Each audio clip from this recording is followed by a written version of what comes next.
Welcome back. You're with Afternoon Agenda. As we've been reporting today, Anthony Albanese has been scrambling to address his government's handling of community safety after a violent home invasion was allegedly committed by a released detainee. For more on this story and other political issues of the day, joining me in the studio is Labor MP Josh Wilson. Josh, appreciate you coming in. Thanks for your time.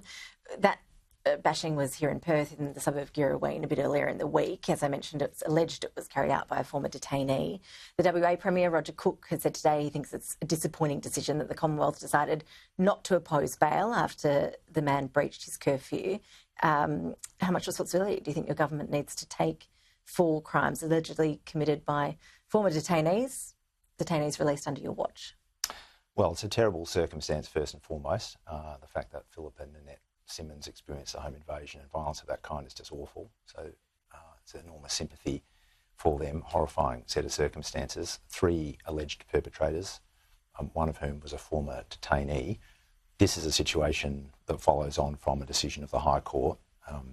The Albanese government contested that outcome. The High Court made its decision and we're dealing with it. Some people said we were dealing with it too quickly. We brought in a regime based on the coalition government's approach to terrorism offenders, and that puts Australian Border Force and the AFP in a position to make decisions about community safety through a community safety board.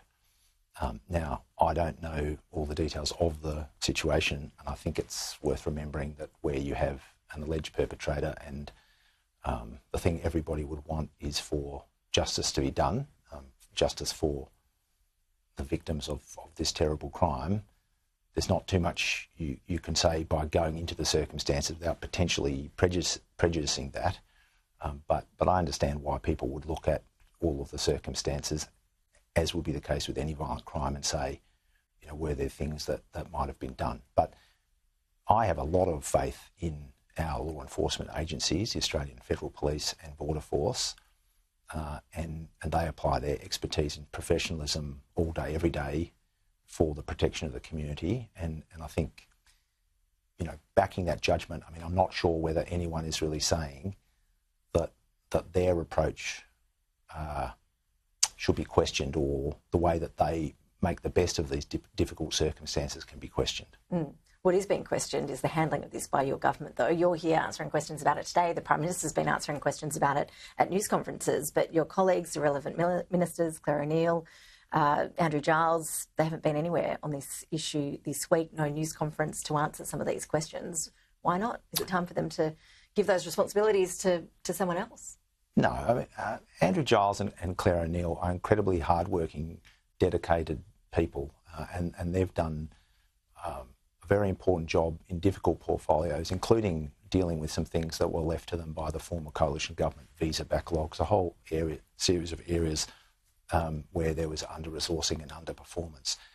Andrew Giles, the minister, was on ABC Radio, I think here in the West yesterday afternoon. I've seen Minister Claire O'Neill in the media today, and they've been standing up in Parliament each and every day answering these questions. They are accountable. We are all accountable. But we moved very quickly in response to a decision of the High Court, put in place a regime that the coalition endorsed and voted for, based in fact on the scheme they had in place for terrorism offenders. And it's administered by the AFP and Australian Border Force. It's not an easy job. Of course, we would like any of those arrangements and any law enforcement action to mean that no violence occurs.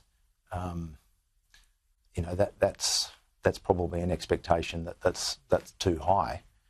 But that doesn't take away from what Nanette and Philip Simmons have experienced. It's awful, and people want to see justice done in relation to the alleged perpetrators. I want to get your view on the intense scenes we've seen in New York today at Columbia University.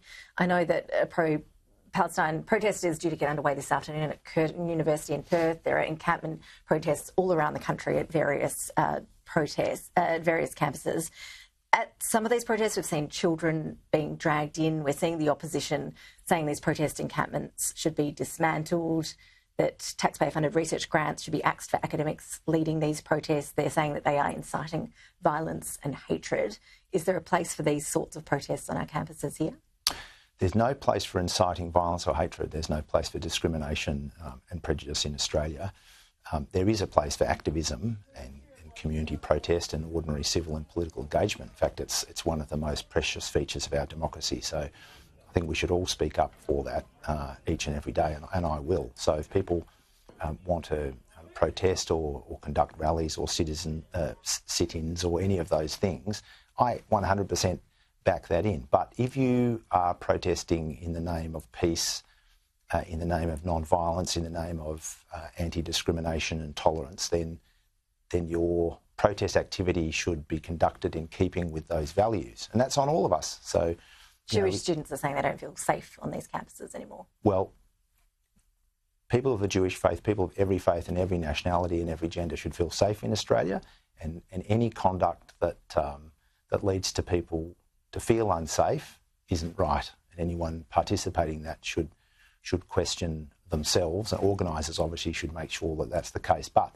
I understand why there are people in Australia who are very distressed about what's going on in the Middle East. They were distressed in response to the terrorist attack on the 7th of October, and they've been distressed by the violence that's been inflicted on Gaza since that time. And that should stop. That violence, that wholesale destruction of Gaza and the civilian death toll associated with that is wrong, and it should stop. Josh Wilson, Labor MP, really appreciate you joining us.